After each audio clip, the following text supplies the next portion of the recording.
You know, every great horror story has that quiet moment right before everything goes completely sideways. For this one, it all started with a group of friends just hanging out, arguing about music. They had absolutely no idea that their little chat was basically the opening credits for a night of pure terror. I may be old, but I saw all the good bands live.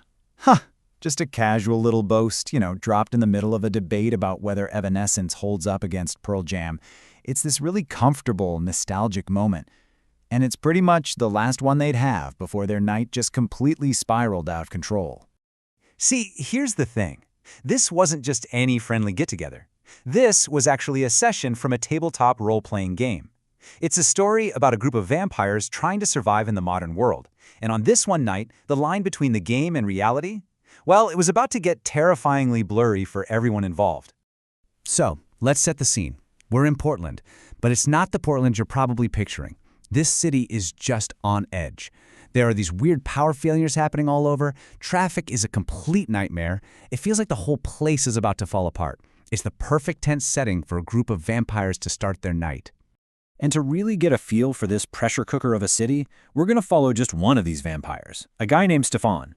His night is, well, it's a total train wreck. A perfect storm of bad luck and even worse decisions, and it's going to set off a domino effect that leads to, well, everything else.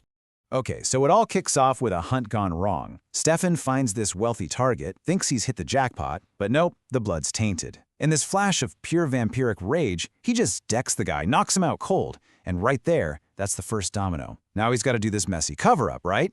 Clean the wound, make an anonymous 911 call, and then get out of there. But he peels out so aggressively that of course he gets pulled over by the cops. One bad move just keeps leading to another. So after the officer gives him a ticket, he says, real sarcastically, "It was a pleasure meeting you." And Stefan, totally furious, just fires back, "Wish I could say the same, officer."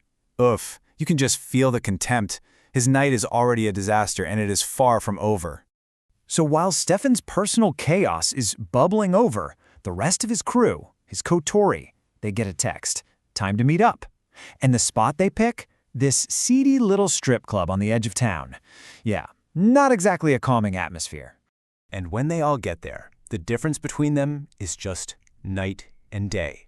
You've got Undertaker, who's totally in his element, grinning, loving the awful techno music. And then there's Stefan. He looks so on edge, so uncomfortable, that he probably wishes he was literally back in the sewers.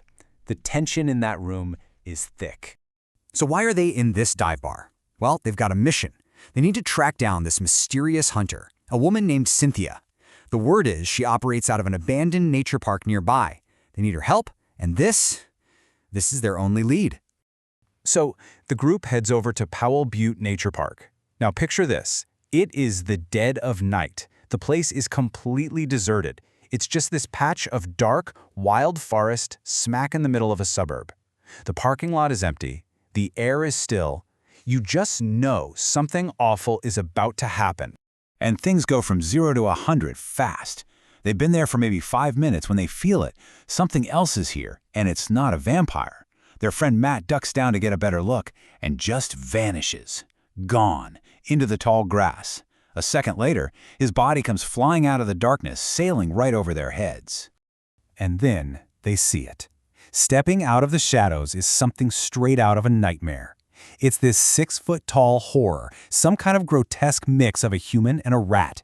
It's hunched over on these powerful animal-like legs, with giant front teeth and these 2 glowing red eyes just staring at them out of the pitch black.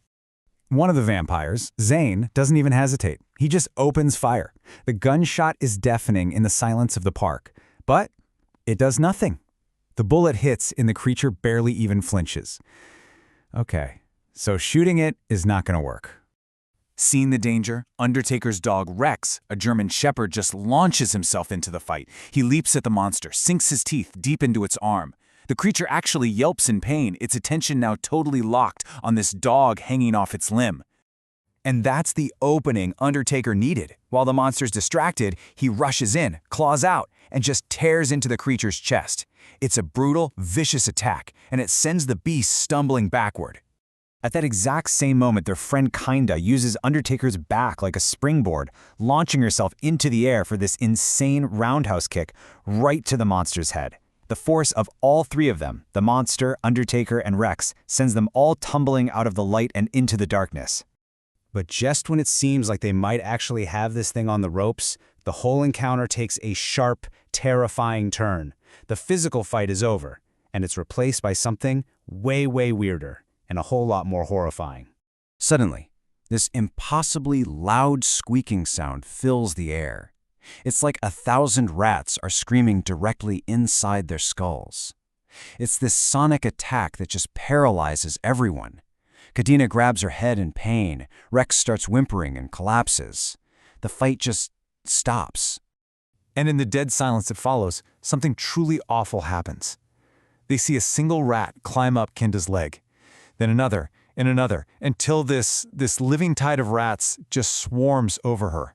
In seconds, she is completely covered, gone from view under a writhing mass of fur and tails. It happened in 1 second. A single, horrifying second.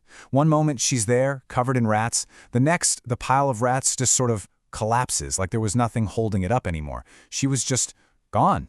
In that same instant, Undertaker realizes the monster he was just fighting has also vanished. Not ran away, just ceased to exist. The fight is over. The park is silent again. But the creature is gone, and so is their friend. And that's where the story leaves us.